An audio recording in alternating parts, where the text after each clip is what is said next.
अस्सलाम वालेकुम, this is Quran lighter writer. क्या करूं, मैं तो सबकी इज्जत करती हूं, लेकिन ये जो लोग हैं ना मेरी इज्जत नहीं करते। आखिर मैं ऐसा क्या करूं कि लोग मेरी इज्जत करने पर मजबूर हो जाएं? इसका सोल्यूशन है मेरे पास। अगर आप चाहते हैं लोग आपकी तरफ खिंचे चले आएं, आपकी बातों पर तवज्जो दें और आपको दिल से चाहें, तो वीडियो को आखिर तक देखते चले जाएं, क्योंकि आपको ऐसे खास पुरानी वज़ाइफ बताने हैं जिनके असरार आपको हैरत में डाल देंगे। इन वज़ाइफ को जानने से पहले हमें समझना होगा वो राज जो बहुत कम लोग जानते हैं, और जो जानते हैं वो अपनी जिंदगी को खुशहाल और कामयाब बना चुके हैं। इस वीडियो में आप जान पाएंगे कि किस तरह से आप भी अपनी जिंदगी को हजरत मोहम्मद सल्लल्लाहु अलैहि वसल्लम और अहले बैत अलैहिस्सलाम के अक़वाल की रोशनी में बदल सकते हैं। हजरत मोहम्मद सल्लल्लाहु अलैहि वसल्लम और अहले बैत ने हमेशा इखलाकियात पर जोर दिया है। मौलाए अली फरमाते हैं कि किसी के दिल में मोहब्बत पैदा करना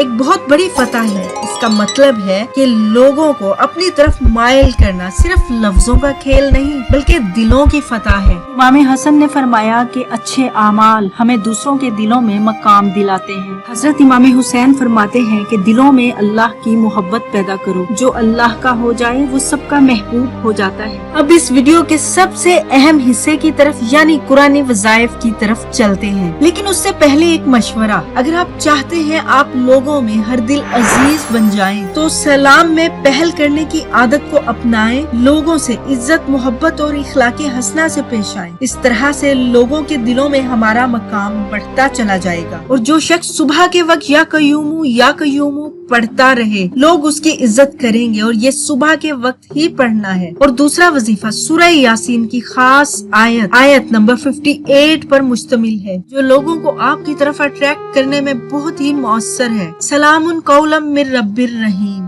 यह वजीफा आपने बावजू होकर हर नमाज के बाद अव्वलो आखिर 11 मरतबा दुरूद पाक पढ़ना है, फिर 101 मरतबा सलामुन कौलम मिर रब्बिर रहीम पढ़ना है, इस नियत और दुआ के साथ कि अल्लाह आपको लोगों के दिलों में मोहब्बत और एहतराम अता करे, और दुआ करें कि आपकी हाजत पूरी हो। ये वजीफा आप कम से कम 21 या 41 दिन कर सकते हैं। 11 दिन के बाद ही आप लोगों के रवैये में तब्दीली महसूस करेंगे। आपको लोगों की तरफ से भरपूर तवज्जो, इज्जत और एहतराम मिलेगा इंशाल्लाह। Thank you so much. अपना बहुत ख्याल रखिएगा, दुआ में याद रखिएगा। अल्लाह हाफिज।